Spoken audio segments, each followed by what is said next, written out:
So when we talk about a clear offer, the goal is that on your event page, let's say you would list what can you learn when you join this event or this webinar? Why should you be there? If the focus of the event is your guests, let's say me and Chloe, we can say like, oh, look who's going to be there. Chloe is the marketing director at Cyberimpact with this amount of years of experience. She has worked with this and this company. So you're selling also the person who's going to present the webinar because you're giving the benefits for the users who will be there. That's the idea when I say clear offer. It's listing out the reasons why they should be there, the reasons why they should care about your business, your service, your product, your event, or whatever it is, the focus of your landing page. And this includes talking about their needs and their desires and not the features. They do not care if you're using great camera or great lighting or great audio if that's not the focus of the event. They care if this is a webinar focused on people who have little to no experience about landing pages, but they do want to learn more about it and they do want to improve.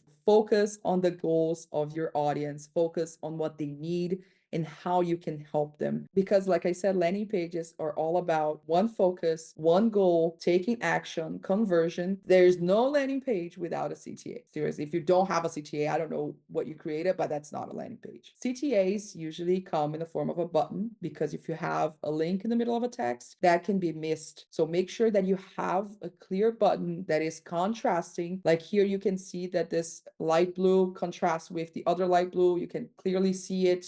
You want people to click on it. You want people to see it. You want it to be one of the first things that they see when they enter your page. One of the best tips that you can think about when creating the pages, both for desktop and for mobile, is to have at least one button, because your page is going to have a bunch of them, at least one above the fold. The above the fold is when you join when you enter a web page, a landing page, or whatever it is, you have that first image. When you scroll down, that's the fold going down. So above the fold, also when you're on your phone, you open the web page or you go on Instagram. If it's not in the first few lines, not in the first 9 photos, if you have to scroll down, people might not see it. So you want to make sure that people see the first thing. Never underestimate the power of a well-placed button and a good CTA.